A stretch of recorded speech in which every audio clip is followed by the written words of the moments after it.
The Mandalorian and Grogu might be the hardest kind of movie to review. Not because it's shocking, terrible, or offensive, but because it's painfully empty. This is the kind of film that exists purely to consume your time. And halfway through, your brain slowly drifts away as you realize something horrifying. You're never getting those 2 hours back. Because this isn't the Star Wars fans fell in love with. This is Disney Star Wars. And with box office projections reportedly lower than Solo, a Star Wars story, a movie that came out almost a decade ago, Disney immediately activated the emergency protocol. Influencers, early reactions, fake excitement, and forced hype. But this time, even the access media couldn't fully save it. To get to see like my first little preview of it, I was losing my mind. Then, of course, there was this totally authentic picture that Pedro Pascal took with real fans. Oh wait, no, it was staged for influencers. How embarrassing. From the BBC, it's felt like homework. Why Star Wars went so wrong. Oh my god, bigots. From Slate, we have a new worst Star Wars movie. The Mandalorian and Grogu is so bad it's baffling. Yet, it really isn't. From Time magazine, it's too bad Star Wars opted for Baby Yoda when Andor was right there.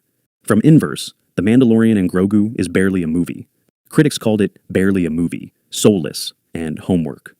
Rotten Tomatoes sits around the low 60s, Metacritic around the 50s, and, honestly, for once, the critics and fans might actually agree. Not because this is the worst Star Wars movie ever made. That debate still belongs to The Last Jedi and Star Wars, The Rise of Skywalker. No, The Mandalorian and Grogu commits a far worse crime. It's boring, not rage bait bad, not hilariously bad, just bland. It genuinely feels like 3 filler episodes from The Mandalorian stitched together and dumped into theaters. The movie opens on a snowy planet that desperately wants you to remember The Empire Strikes Back. Snowtroopers, walkers, icy landscapes. It's basically Disney jangling nostalgia keys in front of the audience. Mando teams up with Zeb and Grogu, who continues to exist mostly to look cute and sell merchandise. And somehow, this armored bounty hunter still thinks bringing a toddler into war zones is responsible parenting. The action scenes are loud but completely weightless.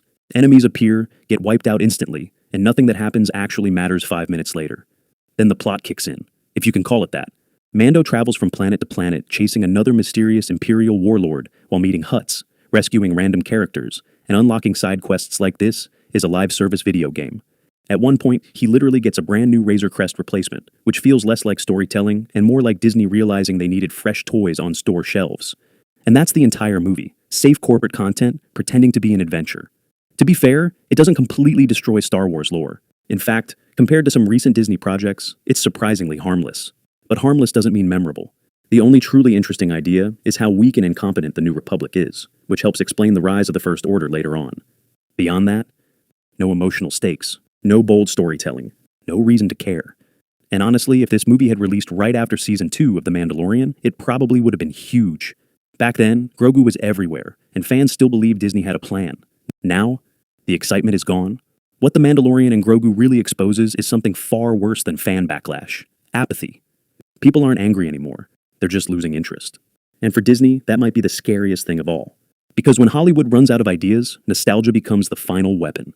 So don't be surprised if one day Disney announces remakes of The Empire Strikes Back and Return of the Jedi. Search your feelings. You know it's true.